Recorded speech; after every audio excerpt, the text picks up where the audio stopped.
WhatsApp marketing number ban কমানোর কিছু complete guideline আমি বলবো। তো থার্ড পার্টি সফটওয়্যার ব্যবহার করে হোয়াটসঅ্যাপ মার্কেটিং করার সময় নাম্বার ব্যান হওয়ার সম্ভাবনাটা অনেক বেশি থাকে। সো যদি 14টা রুলস ফলো করেন তো সেই ক্ষেত্রে নাম্বার ব্যান হওয়ার সম্ভাবনাটা অনেক কম থাকে।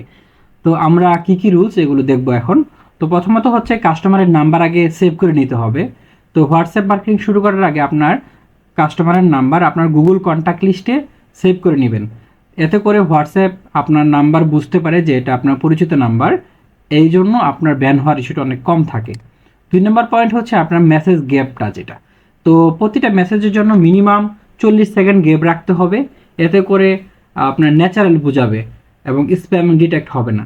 তো এখানে একটা জিনিস মনে রাখবেন যে র্যান্ডমলি গ্যাপ রাখবেন। সো একটা ফিক্সড টাইম গ্যাপ রাখবেন না। তারপর হচ্ছে 3 নম্বর যে পয়েন্ট হচ্ছে ডেইলি আপনার অথবা আওয়ারলি আপনার লিমিটটা কীভাবে হবে। সো পুরোনো নাম্বার যদি হয় তো মেন কথা হচ্ছে আপনার ডেইলি অ্যাক্টিভিটিসের উপর ডিপেন্ড করে আপনি মেসেজ করবেন। তো পুরোনো নাম্বার হলে 1 ঘন্টায় 50টার বেশি মেসেজ দিবেন না এবং সারাদিনে 200 থেকে 300টা করবেন। তো এটা অ্যাক্টিভিটিসের উপর নির্ভর করবে। তো নতুন নাম্বার যদি হয় সারাদিনে 20 থেকে 25টার বেশি দিবেন না।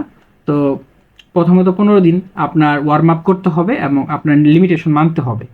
তো পরে 4 নম্বর যে পয়েন্টটা হচ্ছে স্প্যামিং এড়ানোর জন্য ন্যাচারাল কমিউনিকেশন করবেন। তো যারা আগে থেকে আপনাকে মেসেজ করছে তাদের সাথে কথা বলা সেফ।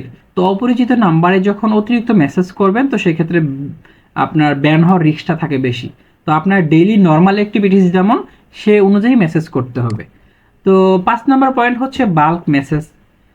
তো না, আমি যেটা বলবো তো ফলো আপে ব্যবহার করার জন্য সফটওয়্যারগুলো সবসময় ব্যবহার করবেন।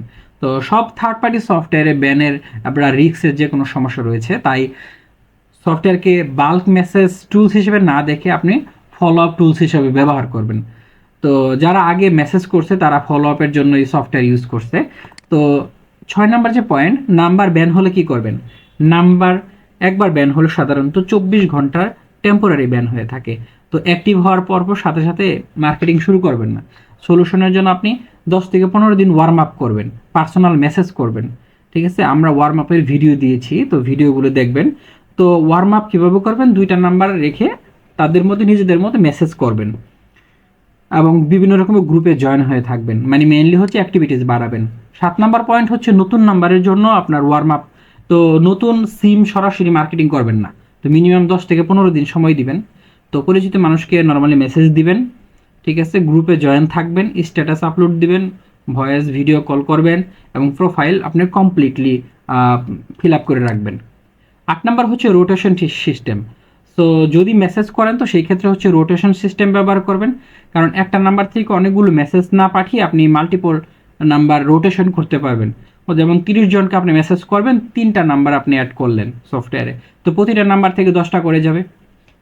এত করে নাম্বারের লোডটা পড়বে না। তো সব নাম্বারে আলাদা আলাদা টাইমে অ্যাক্টিভ করবেন। একই আইপি থেকে একসাথে মানে মেসেজ দিলে সাসপিসিয়াস লাগবে।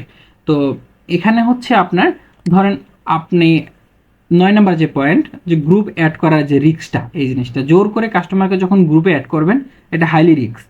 তো কোনো মেম্বার রিপোর্ট করলে ব্যান হওয়ার সম্ভাবনা থাকে। তো যদি অ্যাড করতেই হয় ডেইলি 5 থেকে 10 জনের বেশি করবেন না। হ্যাঁ, তো এবং হচ্ছে ইনভাইটেশন লিঙ্ক ব্যবহার করবেন, এতে করে সেফ থাকবে, তো কাস্টমার নিজে থেকেই অ্যাড হবে।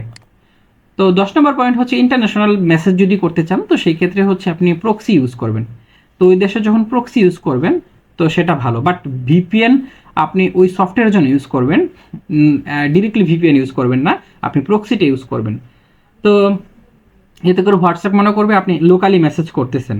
ঠিক আছে, আর যদি আপনি আরেকটা জিনিস আপনি মনে রাখবেন, ধরেন আপনার এখন একটা সিম লগ ইন আছে বাংলাদেশে, আরেকটা সিম আপনার আছে আরেকজন আপনার ফ্রেন্ড আছে ইউএসএতে।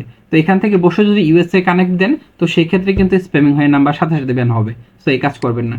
তো 11 নম্বর পয়েন্ট হচ্ছে নাম্বার ভেরিফাই করা। তো আপনি মেসেজ করার আগে নাম্বারটা ভেরিফাই করে নিতে হবে যে কোনটাতে হোয়াটসঅ্যাপ আছে কোনটাতে হোয়াটসঅ্যাপ নাই। তো যেগুলো আপনার হোয়াটসঅ্যাপ আছে ওগুলোতেই শুধু মেসেজ দিবেন। তো 12 নম্বর পয়েন্ট হচ্ছে মেসেজ পাঠানোর গ্যাপ টাইমটা, মানে সময়টা। তো মেসেজের সময়টা হচ্ছে সকাল 9টা থেকে রাত 10টার মধ্যে পাঠানো ভালো। তো রাতে মেসেজ দিলে কাস্টমার বিরক্ত হয়ে রিপোর্ট করতে পারে এবং হচ্ছে অ্যালগোরিদম এটা হচ্ছে আপনার বোট হিসেবে চেনে। মেইনলি হচ্ছে টার্গেট অডিয়েন্সের কাস্টম জোন অনুযায়ী আপনি টাইম সেট করবেন। ঠিক আছে, তো 13 নম্বর হচ্ছে পার্সোনালাইজ মেসেজ এবং ওটিপি আউট ম্যানেজমেন্ট। তো সবাইকে একসাথে মেসেজ না পাঠিয়ে আপনি পার্সোনালাইজ মেসেজ পাঠাবেন, যেমন নাম মেনশন করে। তো প্রতিটা মেসেজের শেষে আপনি যে বাটন অ্যাড করতে পারেন, হ্যাঁ, আপনি ওটিপি আউট ম্যানেজমেন্ট সেটা বলে। তো ওই অপশনটাও রয়েছে আমাদের টুলসে। 14 নম্বর পয়েন্ট হচ্ছে এক্সট্রা ইম্পর্টেন্ট যে টিপসটা, যে প্রোফাইল সবসময় প্রফেশনাল পিকচার রাখবেন, বিজনেস নেম কমপ্লিট সব কিছু অ্যাবাউট আস সব লিখে রাখবেন।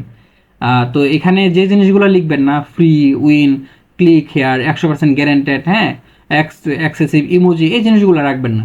এবং লিঙ্কের জন্য ফুল ইউআরএল লিঙ্ক পাঠাবেন, কোনো শর্ট লিঙ্ক দিবেন না।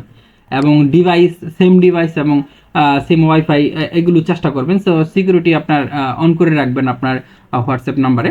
তারপর হচ্ছে আপনার জিমেলও কানেক্ট করে রাখবেন যাতে করে আপনার ব্যাকআপটা নিতে পারেন। তো শেষ কথা হচ্ছে এই রুলসগুলো ফলো করলে ব্যান হওয়ার সম্ভাবনাটা অনেক কমবে, কিন্তু পুরোপুরি বন্ধ হবে না। তো লং টার্ম স্কেবল এবং ফুললি সেফ মার্কেটিং করতে চাইলে আপনাকে হোয়াটসঅ্যাপ অফিসিয়ালি এপিআই ব্যবহার করতে হবে।